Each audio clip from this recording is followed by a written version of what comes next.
What's up, guys? Just thought I'd do another little review of the BMW now that we got the downpipes installed. Kind of excuse my garage. We're doing a Airbnb that we just completely remodeled and furnished, so we got crap all in my garage. Just got the downpipes installed, catless. I do have a bung in that hole to slow it or to close it up, and I have one O2 sensor that's removed. I bought these off Amazon and or eBay, I'm sorry. They're not like a name brand per se, so the holes and stuff don't line up perfectly. We actually had to cut the little flange of a valve cover right there just so that fits, and then that one that you can see that there's no way that was going to fit with the O2 sensor coming out of it. So anyway, so I have an engine light on, but it's not the end of the world. I'm probably just gonna get them to weld up that hole or leave that the way it is, and then drill a new hole right there for the O2 sensor that direction, just so it'll fit. But yeah, it's a DINAN car, DINAN intakes and exhaust, and on lowering springs. Painted matte black. The paint job is actually terrible, or it's really old, one of the two. You can kind of see how bad that is. But I think it was just in his garage, or in his driveway, and the sun was just hitting it this way. Over here, the paint's not near as bad. Actually looks pretty good. So I think it's just a little bit of fade. But I was gonna do a little cold start since we got the downpipes installed. And then I was just gonna go over a few little things on the inside. What I really like about the car, what I don't like about the car, just little simple things. We're gonna have a whole lot more content coming with this. I was gonna go out and drive it, but it rained, and now that this thing is on stage 2, which is downpipes and then stage 2 tuning on 93 octane, it's a little bit more rowdy. And the tires, they're not bad, but they're not super performance based tires. They're just like some kind of Nitto all seasons, I think. So I'm gonna switch the tires up. With this car being lowered, it's tough because there's not much room I have to work with there. So I can't really, I wanted to go a little bit wider. The stance on the car is actually great. I like it. I think it looks pretty good. It's basically perfect. But on these wheels and the way it's lowered, I can't do a 305 because I can't even get my knuckle past that point. So, and getting out of my driveway and stuff like that, it kind of flexes it, and I don't want to be rubbing and mess my tires up or the inside of my fender or whatever. So I'm trying to just probably do like NT, I think they're NT 505Rs or whatever, the Nittos. My buddy with the M6 has one, and he loves his. So I'm just gonna go ahead and give you a cold start now. Got the Dinans, I have them wired shut. I don't know if you can see in there, I'm sure you can. The baling wire, yeah, on the valve. Have them wired shut so they all come out of this one. That one's shut. All the exhaust will come out of the loud side. So yeah, I'm just gonna go ahead and give you guys a cold start. A few revs, kind of see the difference between this one and the last one.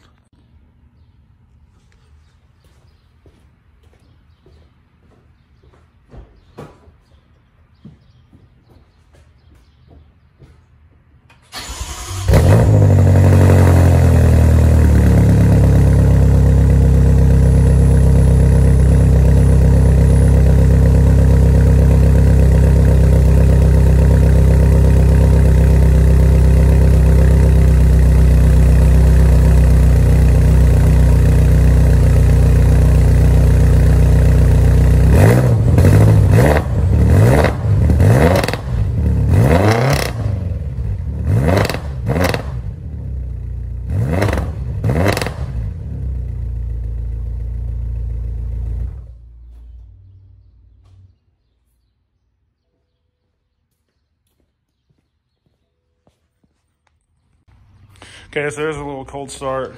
Definitely a lot more aggressive, a lot louder. I want to do a resonator delete. I was gonna sell the catbacks because they're so expensive and just do a catback delete, but the problem, or a muffler delete, because as you can see, it's not a whole lot of piping there, so it'd be cheap. The only problem is the tips, you know, you're paying like 400 bucks for a nice set of tips. These will sell. I have an offer for these for 1,200 bucks, which I thought is crazy for a set of used axle backs. So that's why I was gonna sell them, but I think it'll sound unique. I know no one in town has DINAN stuff on their M5. So I think I'm gonna leave it and then just do a resonator delete. I don't know if you can see, you probably can't see it. Yeah, this car's too low. But a resonator delete, just put an X pipe there. And I think it'll sound sick. And then if I ever want to, I can always undo those wires to where I can change the pitch or the tone of the exhaust, whether I want it to be loud or quiet. Overall, really impressed with this car. Did not think that I would like it as much as I do. Little things, you know, all this crap's faded. Looks ugly.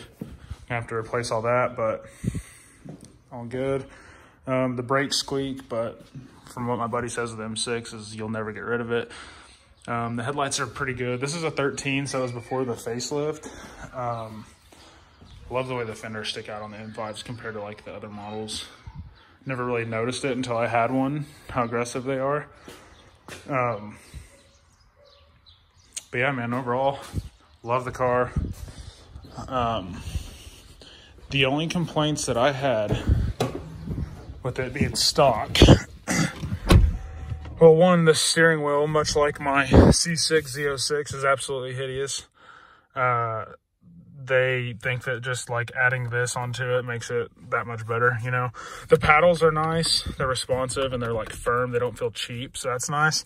But the overall steering wheel is just fat and ugly.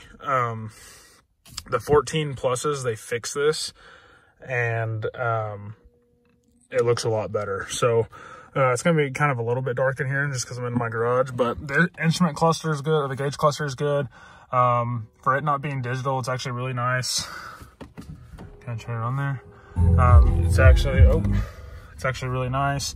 As you can see there, 108,000 miles. I've actually put 1,555 miles on this car since I got it like 2 weeks ago. I've actually been driving it a lot, which is kind of something I'm going to kind of touch base on. The overall comfort level is awesome. This car is really comfortable. I'm 6'3", I fit perfectly. I have the seat all the way back. My legs are not even all the way extended, which is nice. Steering position's good. The steering wheel's not even all the way out or anything. The seating is awesome. It's kind of hard with this video camera because everything is so zoomed in to see in here, but car seat in the back, you know, typical stuff. Just really, really enjoying this car. I really think it's just going to grow on me even more. You know, this one has like, you know, you got your wear and tear and stuff, but like I said, this thing has over 100,000 miles on it. Little stuff like this, I'm perfectly fine with this happening. You know, everything still feels solid. Nothing's like, actually I locked the doors there, but nothing like feels or sounds like cheap. You know, the console's not moving. You got your wear and tear, but for the most part, you know, everything's good. I haven't found anything that doesn't work yet. You know, you got your wear and tear on the steering wheel. If it'll focus there. And things like that. But, you know, I'm probably going to get a new steering wheel for it. I was doing some thinking last few days on if I want to spend money on this car or just trade this in and swap all the stuff out onto a newer M5, like a 14 up with the newer steering wheel and the facelift, because I love the car so much. But the interiors don't change from the 14s up, minus the steering wheel and like maybe a few like little buttons or something, but for the most part it's the same. And it has the same drivetrain, motor, and transmission, so I don't really feel the need to go spend $30,000 more for a lower mileage M5 if this one's going to work fine. Now, if I start having problems with this one, that's a different story. But man, this is on stage 2. It has like it's pushing probably 700 horsepower is kind of what everybody's saying. Like 680 to 700 is what everybody claims on their M5s. Runs awesome. Traction's an issue, but like I said, that's kind of the tires. Man, I'm trying to think of anything else that there's really nothing else to complain about on this car. The gas mileage is great. I've been romping it a lot, driving it really hard. basically since I've owned it, and it's getting like a little bit over 17 miles a gallon still, which isn't bad. If you set your cruise on the highway like 80 or 85, you're getting 25 plus. So it'll get the good mileage if you know, I haven't done a whole lot of highway miles on it. I've been basically just taking it for work and running around to my job sites and stuff and checking on my guys and making sure everything's good to go there. So yeah, I'll update y'all a little bit more. We'll do a driving video whenever the roads aren't as bad, and we'll kind of get a little bit more of a detailed you know, stuff that I like, don't like about the car. But for now, I don't have any complaints. You know, there's plenty of room there. It's filthy because I've been working in it. The soft closed doors are awesome. I love that. There's been so many times that I've like swung the door and not got it all the way there, and it's just latched in. It's so nice, especially, you know, with kids and stuff like that, whenever they get a little bit older. I'm sure that's going to be nice too, because you'll always know your doors will be shut. So yeah, for right now, the only thing that I'm really looking at doing as far as the exterior, I can't decide. I honestly like the wheel silver. These are pretty beat up and pretty like scarred and stuff, so they're not the prettiest. That's the only reason why I may go ahead and get them powder coated black, just so it looks more new. But with that, I don't know if it should be gloss or matte. See, like this is the gloss here, and that's the matte. And I think that I would want to go gloss to match that. I don't think matte wheels would look good. But anyway, that's kind of the overall tour of the M5. Still don't even have my plates on it, just still the dealer plates. So as soon as we get some more stuff done to it, we'll keep you guys updated on it. We're supposed to do a charity rally in February. That's going to be pretty cool. A bunch of cool cars. A few of my buddies with M6, and then he has a few buddies that have McLarens and Lambos, and there's Aston Martin, Ferrari, and some Supras and stuff like that. We're going to go on a little rally. I think that'd be pretty fun. We can kind of hopefully kind of vlog that whole thing. I'm going to try to start doing a little bit more of the vlogging stuff, not necessarily this type of videos, every single video.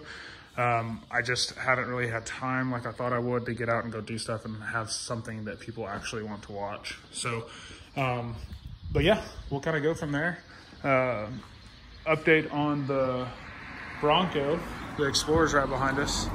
Got a car wash, and then we went and drove it, so it's all dirty again. But update on the Bronco is we were told February, March, whenever we first placed the order. Now the manager at our local store here is telling me it's going to be like probably closer to summer. And then I got an email from Ford actually confirming that, saying that it's going to be early to mid-summer for you to get a 4-door Wild Track, I think is what I forget, or Wildlands or Badlands or whatever the one is. We ordered the one right under the limited. I forget the specs because there's so many. But we've already built it, got it all priced out. I'll go over that build. I'll actually build the Bronco, make a video on that, just so y'all kind of see our spec. But yeah, so we're not gonna get that till the summer, which is kind of a bummer. I was really wanting to get that and make some videos with it, but the Explorer, still going strong. I would love to line up some races with it. I was actually playing with a Scat Pack last night, and he didn't think it was very much fun. After I got him the first few times, he kind of quit playing with it. So we'll try to line something up for it, man. I don't know if anybody even cares to see an Explorer run something, but this car impresses the hell out of me, and it just makes me that more excited for the Bronco. So anyway, guys, until the next update.